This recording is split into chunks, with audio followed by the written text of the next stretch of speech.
Your audience don't care about you. You don't care about me, do you? You're not watching this video to hear about me, you're watching this video to learn something for yourself. And never forget that your speeches are about your audience, not about you.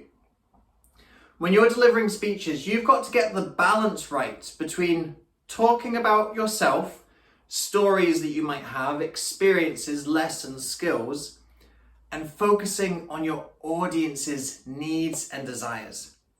And most amateur speakers get this balance way wrong.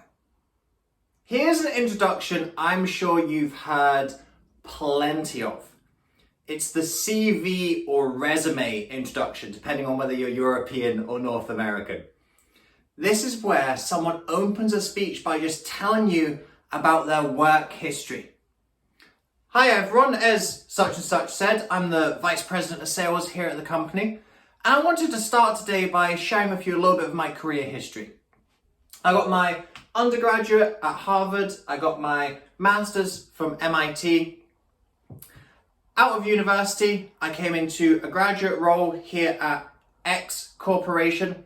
I started off as a sales assistant and I've worked my way up the ladder to the Vice President of Sales.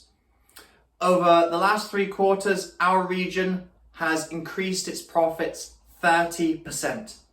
And what I'm here to tell you today is how me and the team were able to accomplish these outcomes, and perhaps your teams can learn something from what we've done.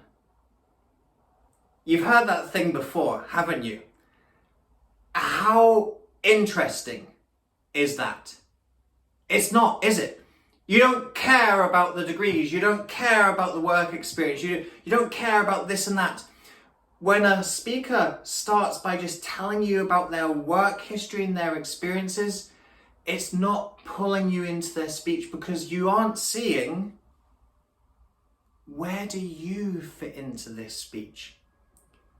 That speaker has not followed the first principle of speeches being for your audience, not being for you. What we're going to cover in this video is how you avoid that mistake for yourself. The 3 steps that you have to go through, the 3 connections that you have to build in order to avoid making that mistake. Begin with a stimulating, engaging speech. Bring the audience into what you're saying, and then they'll be ready to listen to a little bit more about you. The first place you've got to start is with you. You've got to start your speech in your audience's world. You've got to demonstrate to your audience that you really understand where they're at right now, and most importantly, where they're wanting to go. There's different ways that you can do this. You can ask questions of your audience. Are you looking to develop your marketing in your business this year?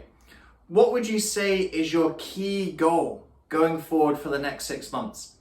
You can share a description of the world they live in right now. For example, for you coming to watch this video, I might be saying something like, the start of this decade, the 2020s, we've seen a big shift into virtual and hybrid working.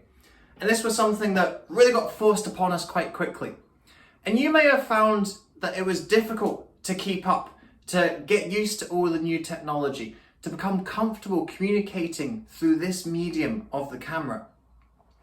And you might be recognizing that going forward in your career, this is a key skill that you're going to need to learn in order to be able to work effectively with your team, to be able to serve your clients and customers to the best of your abilities. So you can see I'm describing a world that possibly you resonate with if I've done my job well. You've got to begin your speech by starting in your audience's world, showing that you understand where they're at. And if they recognize that you understand where they're at, then they're going to be more receptive to listening to what comes next. After the you then have the we. When your audience recognizes that you understand their world, next you start to build a bridge between your world and their world, showing that there is some commonality, There's some shared experience going on here. And this is where you might come in with a personal story or an anecdote. It's not that you can't talk about yourself or mention anything about your life or experience, but you've got to frame it in a way that you are telling it for the benefit of your audience and not for the benefit of yourself. So if you are telling your story of how you got started as a speaker, for example, I'm not telling you because I want you to know more about me. I'm telling you to demonstrate where your journey might take you. So right now, if you're still a little bit stuck on how to film, you're a little bit stuck on how to speak virtually, I'd be telling you about some of my experiences starting off virtual speaking.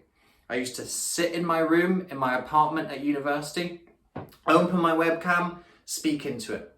When I was walking to the train to go to my job, I was recording walk and talk videos. And that might be the stage that you're at just now. And that's okay, because you're getting yourself in the game, you're getting comfortable with this new medium. And once you've got that beginning level of comfort, then we can start to add the techniques and skills on top of that. Does that sound like we maybe have some common ground? Again, if I've done my job well, that'll be striking a chord with you. You'll go, David understands where I am right now. He understands that I'm feeling a little bit odd, speaking to myself in my office and hoping the rest of the house won't hear me as I'm recording videos, or I'm feeling a little bit self-conscious walking along the street and I make sure there's no one on the street before I start recording my walk and talks. I know that because I've been there too. I know those experiences. That's where the we starts to come in. Your audience will start to feel, there's a connection with the speaker. They understand my world because they've been in it too. And when you start to build that bridge of common understanding, you're then ready for the third and final stage of your introduction. Our Facebook group, Rise and Inspire Speakers, provides you with a safe, supportive community to develop the skills to get your message out into the world. We host a virtual summit, Inspire Week, within the group every month, where you can sign up for a 30-minute slot to speak live in the group. This is a free opportunity you can sign up for month after month to practice your skills, try new things, and refine aspects of your story and message. There is a ton of educational content that gets pumped into this group. You can access ongoing educational resources that help you gain more confidence on camera, create more compelling speech content, and develop a deeper connection with your ideal audiences. Speaking of connection, the members of our community are fantastic. They are like-minded people who, just like you, want to make a difference in the world and will cheer you on and encourage you every step of the way. If you want to master your virtual speaking skills, then this is the place to be. After the you and the we have me. You are allowed to speak about yourself. Once your audience knows that you understand where they're at and they feel that they share some common ground with you, what they're now looking to do is answer one question. Why should I listen to them rather than someone else? Do they have the ability to take me from where I am right now to where I want to go? They want to know, are you qualified to give them the skills and expertise to make that journey? They do want to know if you've got the credentials, and this is when you can share them. There's tact to how you share things. You don't just say, okay, I've done the you and the we now. Here's my career history and here's all my accolades and here's all my accomplishments. No, we don't do it like that. We frame it in a different way. So one of the things that I might do at this point is start talking about the work that I've done with my clients. So I'm sharing, this is what we put into place. These were the results that my clients were able to achieve thanks to my mentorship and guidance. So I'm demonstrating the credentials and the expertise, but not in a way where I'm so wonderful and I'm so amazing. Doing it in a way where you can see that I'm qualified without me saying, I'm David, I'm qualified. I might bring in some other credentials, for example, my National Public Speaking Championships. At the time of filming, I've got 5. I hope that for those of you watching far in the future, that number has maybe increased a little bit. But I'm not just going to come out and say, I have 5 National Public Speaking Championships. I'd frame it in a way of, for the championship that I won in 2022, I was in a contest where I'd actually struggled and I hadn't won before. And I'd made some key mistakes with my speech attempts in the past where I hadn't got the message on point. The structure wasn't quite right. I didn't have an underlying theme that really bound everything together. And I'll talk about the process and journey of bringing that together. And when I brought it together, I won the Scottish Championship in the International Speech Contest. So again, you're seeing my accomplishment and accolades that I have a National Public Speaking title. But rather than just saying it, I'm showing the journey. I'm showing how I put the pieces together. And by putting the pieces together myself, we can work together to put the pieces together for you.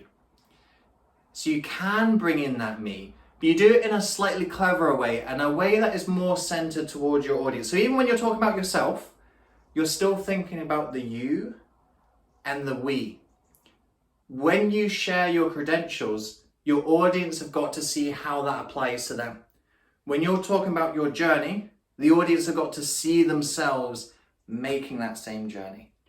And they're going to be much more likely to do that if you've started the framing of your speech talking about the you, talking about the we, and then they will allow a little sprinkle of me to come in as well.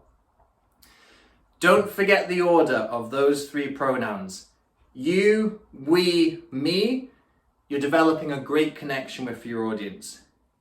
Me, with an afterthought of we and you, you're putting your audience off straight away, and in all likelihood, you've lost them for the rest of your speech. Don't make that key mistake at the start. Get into your audience's world, build that commonality, showcase a little bit of what you can do, and then they'll be ready and receptive to be taken on that journey with you as their guide.